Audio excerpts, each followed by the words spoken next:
Christina, the head of operations at Startup Sesame. I'm really excited to be here today to discuss this interesting topic.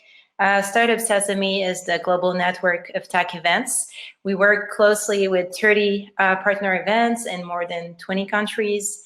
And some of you might already know the company well and its CEO, Ben Constantini. But for the others, I'm sure you will get to know more about the events industry at the end of this session, but also about the startup ecosystem and about the changes implied by COVID-19 and how to gather your community in times of crisis overall. And first, maybe let me introduce myself a bit. So I'm currently working at Startup Sesame, but I have an academic background in finance and statistics. I used to be a trader for 2 years in financial markets and multiple asset classes, and I work in different investment banks. And a while ago, I decided to quit the industry to pursue a personal project that was linked to my passion for writing. And I went there and I self-published my first novel. I'm still writing on my free time and should be publishing the next volumes of this esoteric thriller in the coming years, I guess. This year, I joined the Startup Sesame team. I think it was 1 week before the lockdown began in France. So it's been totally crazy. It's been hectic, but it's also been amazing. It's been so interesting. I've learned so much. And I'm feeling just grateful and proud to be here today and to represent my team discussing this keynote. Regarding the Sisami community, generally speaking, what I can say is that we used to meet very often before during tech events throughout the year with our community of event organizers, with startups, with investors, and other members of the ecosystem. And we also had our annual gatherings, such as the Sesame Summit. It was supposed to happen in April this year, but got canceled due to COVID. And so in these difficult times where we couldn't create added value from those physical in-person gatherings, we just wanted to reach out to our network and felt the need to connect all the more stronger. And that is when Ben, the CEO of the company, and Joanna Kirk, its co-founder, decided to create this Coffee with Sesame hour session, which has been a regular Zoom call that we held with our with our partner events. We would just gather for 1 hour to discuss how they were handling the crisis, if their main event was postponed, if it was canceled, if they were planning on moving it online, and in general, how they were just coming up with solutions to this difficult environment. And we've managed to host like 19 sessions so far, and it's been amazingly interesting. And what I can say is that it's great to see how everyone is trying to stay supportive of each other, even if the uncertainty is high. In spite of the lack of visibility, everyone is trying to just connect, reach out to the community, and stay supportive. So overall, very positive message. And the key takeaways that we extracted from these overall conversations with our community is that first, virtual events cannot fully replace the physical experience because it's totally different in nature. The second one is that local engagement and core community is key. And the third one is that we've seen progressively the hybrid model emerge, and we think that it's here to stay. And also, I haven't mentioned it before, but if you have questions during this session, please don't hesitate to write your questions in the chat, and I will try to answer them at the end of the session if I have some time left. Thank you, guys. About this shift to virtual, what we've seen is that it became very mainstream, just very quickly. I think a few weeks after the pandemic started to spread. And so from our experience, our point of view, and our conversations with our network, we feel that virtual events cannot fully replace the physical experience. Why, you would ask? Because, of course, there are less interactions. Now you have attendees consuming content for themselves behind their screens, rather than being able to interact fully with whomever they want, whenever they want to. So it's a totally different experience. Also, the content can be a little different. It can be shorter sometimes. It can be less engaging. It can be less interesting. And that's when what we call virtual fatigue comes in. And so you have also the production that can be very fast. Sometimes it can even look like an entertainment experience for the final attendee, like a TV show, I would say, rather than an interactional space. And most importantly, what we've seen is that matchmaking possibilities are limited, networking possibilities are limited, and it has been pointed out very soon as the black sheep of virtual platforms. Sorry. And yeah, because let's just say it's a 5-minute chat roulette random call with somebody that you don't know is just not enough for attendees that are looking for business opportunities and that are looking for improving their return on investment during events.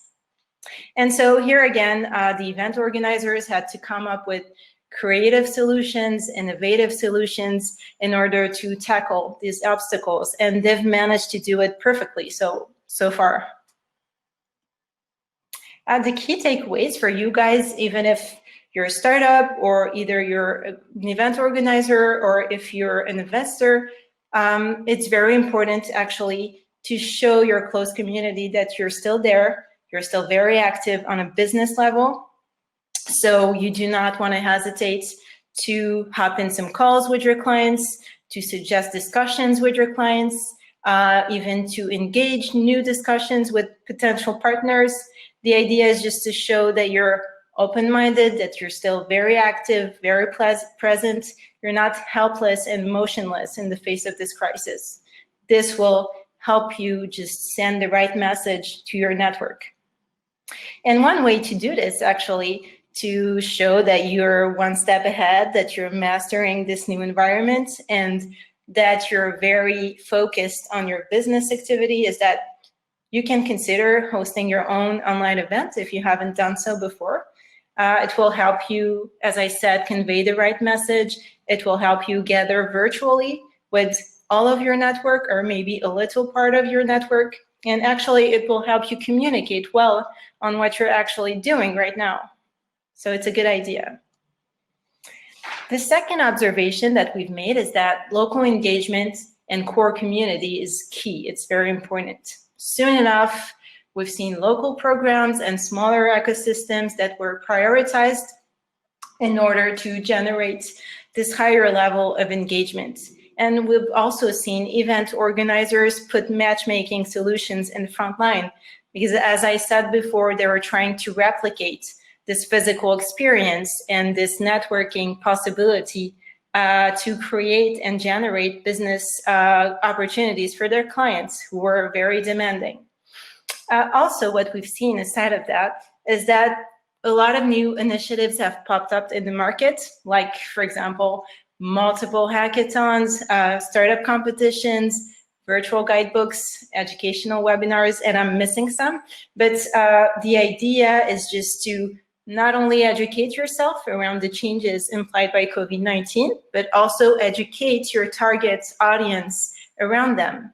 And it's a good way to just engage your community, engage your audience, make them become your best advocates in the market once they identify you as an expert in the field. And one way to go one step further in this direction is just to maybe associate premium features or advantages that could come with this kind of experience that could be a plus for your audience. The last observation that we've made is that progressively hybrid has become the new norm, and now it's the new normal. But what is hybrid, some might ask, so I'm just gonna go ahead and anticipate your questions. Hybrid is just a combination of partly physical local events and a virtual relay to it, associated to the physical event. So that's why it's called hybrid, because it's a combination of both formats. And we've seen that It's progressively become the new normal, and now it's here to stay for the longer term. And as a result of this, we're seeing a whole lot of new alternatives to what was previously offline events. Now you can just suit what is best for you and is best for what you want to do in the virtual space. Another result of this is that you've probably seen a lot of new platforms emerging in this market, trying to gain market share. And the most popular ones in Europe would be Hopin, maybe, Dealroom, Swapcard. You've probably heard those names before because some of them actually managed to raise a lot of money this year.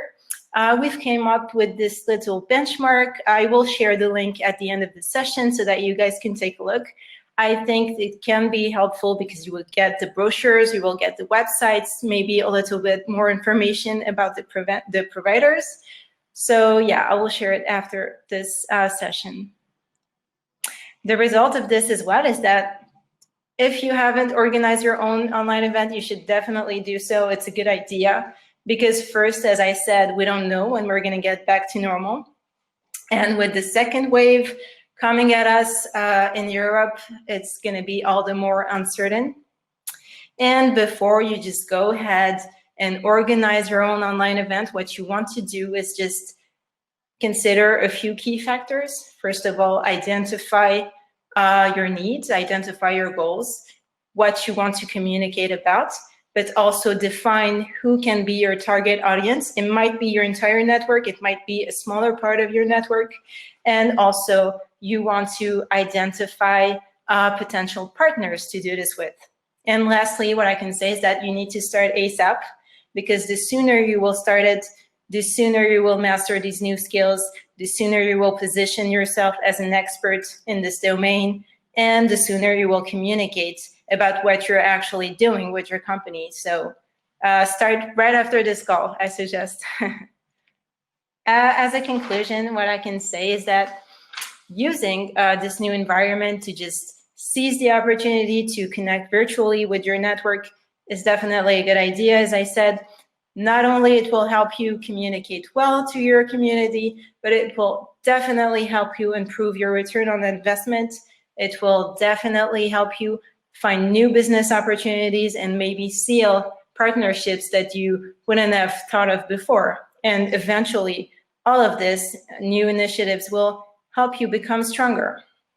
And another thing that you could consider in this time of crisis is just to rethink your overall business strategy. I would say maybe even pivot your activity.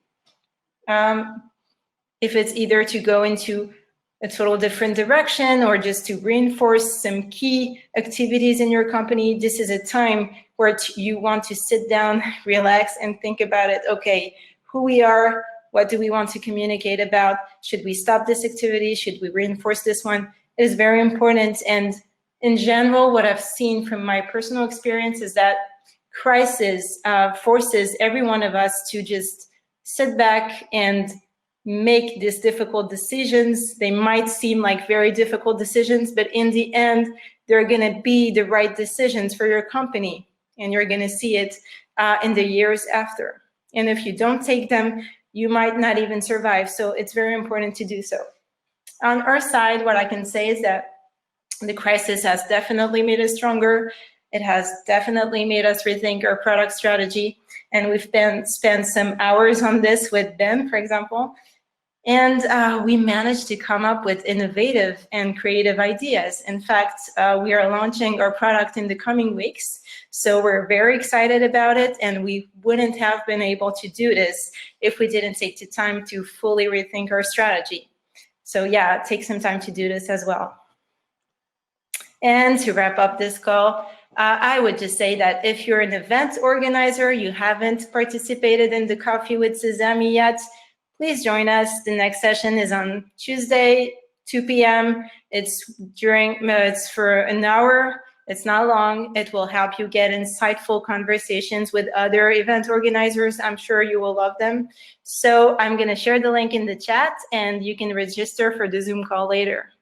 And also, if you're interested in receiving our next newsletter, which is part of the new product that we are building with Startup Sesame. Please take some time also to answer this little type form, and we will make sure to get back to you very soon, and it will be immensely helpful for us.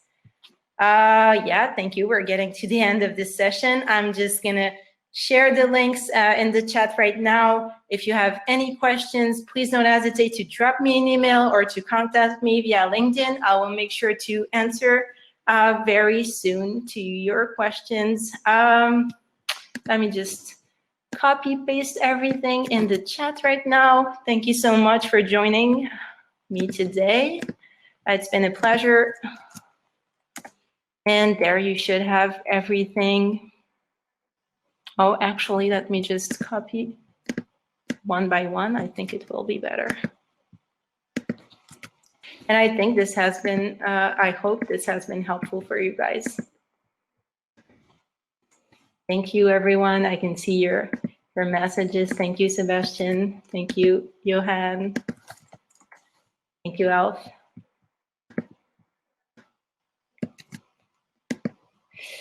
Enjoy your conference. Enjoy your day at Upstart. And yeah, good luck with your own online conference. You know, guys, I'm counting on you. And see you soon. Bye-bye.